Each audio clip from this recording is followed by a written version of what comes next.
जय श्री जगन्नाथ सांग मैंने समस्ते केमिति अछंती आशा करुच्ची समस्ते भलरे थिबे खुशी थिबे। तो मो taste of Odia kitchen lifestyle को आपण मानकु समस्त को स्वागत। तो आज गोटे मो नुआ रेसिपी नहीं कि आसी जोटा कि चूना माछ पत्र पोड़ा। चूना माछ पत्र पोड़ा सहित मु किछि माछ को मसला दे कि भाजी थिली एवं किछि बिहन बरा करिथिली। तो चूना माछ पत्र पोड़ा मु केमिति प्रस्तुत कली सेटा आपण मानक सहित शेयर करछि, चलंतु देखिबा। तो चूना माछ को भल भाव बाछिकी धोईकी से किछि कटा होइथिबा पियाज एवं किछि कंचा लंका से मु ऐड कली। बेसी किछि पियाज बेसी पियाज देले भल लागिवो, तो पियाज कंचा लंका ऐड कली। तो से सुखिला जिनस आमे जोटा कि लंका गुंड, हलदी गुंड, लूण, जीरा गुंड ताकू मध्य मिसई देबा। जेतिकी दरकार आमर स्वाद अनुसार पकेवा। यार मेन इनग्रीडिएंट है सोरिष बाटण। सोरिष बाटण प्रस्तुत करने मुझे किछि सोरिष, किछि जीरा, सुखिला लंका आउ रसुण तो बाटिकी प्रस्तुत करी से गोटे फुल बड़ चामचटे पकेले। आउ एथिरे मेन आउ गोटे माने मेन जिनस होची कंचा सोरिष तेल। कंचा सोरिष तेल मध्य जेतिकी दरकार टिके अधिका पकेबे, कहीं आमर माछटा भाजी नाहंती ना, कंचा माछ अछि सेतिपाई आमे किछि अधिका सोरिष तेल एथिरे ऐड करके भल भाव में माछ सहित मिसिला भलिया मसला तेल सब मिसिला भलिया गोली देबा। भल भाव में गोली देकी मसला माछ जमती भल भाव में मिसी जीवो। तो भल भाव में गोली देकी आपको आमे किछि समय रेस्ट दे देबा, जोटा कि 15 मिनट खंड ढांकी ताकू टिके होची मसला मिसिबा पई माछटा को रखी देबा।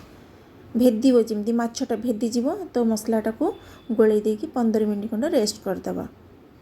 देखो पूरा भल भाव में मिसी एथिरे आउरी आपन जदि कंचा टमाटो किछि कुचा कंचा टमाटो पकेबे ना आउरी भल हबो। तो मु पकई नै, भूली जाइछि कि कोन हेछि मु जाननी, पकई नै। ताको रेस्ट करबा पई मु रखी देली। याकू आमे पत्र पड़िबा। तो गोटे मु शाला पत्र आनिछि, शाला पत्र रे किछि सोरिष तेल पकेकी पत्रटा को आके भल भाव में धोईकी सुकी देइतिली। तो सेथिरे किछि सोरिष तेल पकई देली, भल भाव में मिसई देली, लगई देली। लगई देला परे मझिरे ता मझी पोर्सन रे आमे जो गोले थिले रेस्ट हेतिबा माछ को मसला देकी पूरा भल भाव में मिस देखंतु मसला पूरा बढ़िया भाव में मिसी जाइछि। तो मसला माछटा को आमे पूरा मिडिल पोर्सन रे ताको साइज करके रखिबा। पूरा बढ़िया भाव में साइज करके रखिबा। जेतिकी मसला अछि ताको सब मिसई देकी रखिबा। देखो साइज करदिली, सब मसला जितकी चाहला ताको सब साइज करके रखीदेली मझी पोर्सन रे। तो या परे आमे चारिपट पत्रटा को फोल्ड करिबा। एक्चुअली माछ पत्र पोड़ाटा चुली रे माँ मैंने पोड़े बहुत भल लगे। तो ये आमर चुली सिस्टम नाला, तो मु गैस रे ही पोड़ी। तो गैस रे केमती पोड़ी आपण मानकु देखैबी सेटा। तो चारिपट देखंतु पत्रटा को फोल्ड करदेली। फोल्ड करबा पई मु एठी टूथपिक किछि आनिथिली, जो आमर बांबोर टूथपिक आसेनी ना, से बांबो टूथपिक को आनिकी तो से फोल्ड रे लगेया को चेष्टा कली।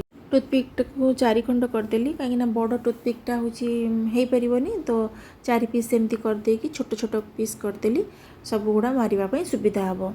एथिरे प्लास्टिक रो टूथपिक देबेनी, कहीं आम तावारे गरम करवा जो मेल्ट हो जाई पारे।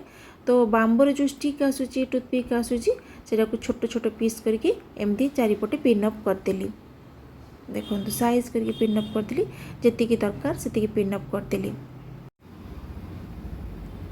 तो भल भाव में पूरा एमती सेट करदेवे जमीती पत्र बाहर कहीं हूँ तावा उपर रखिले खुली जीवो। तो भल भाव में आपन सेट करदेवे। देखो सेट हो गला। तो या आगु मु प्री हिट कर देछि लुहा तावा को, याको केवल नहीं कि आमे थोइबा। गरम तावा हो जाइछि पाखापाखि 10 रु 15 मिनिट मु होछि तावाटा को गरम करथिले लुहा तावाटा को। तो जोटा माछ गोला होइकी रहितिला, तो माछ गोलाटा को नेकी से तावारे, हाँ तावारे मझी जदि चाहिए आप तेल टिके भी मारी पारे, तेल न मारले भी चलो, कहीं आम पत्र तेल मार्चंती ना चलो। तो तावा देखंतु पूरा होची गरम होइकितिला। सेथिरे मु होची नेकी से जो माछ गोला मसलाटा को पत्र गोला मसलाटा को नेकी रखिली। पाखापाखि अध घंटे रु 45 मिनिट आप एमती सिम रे रखिबे। आ ताको एपट सेपट मध्य करुथिबे।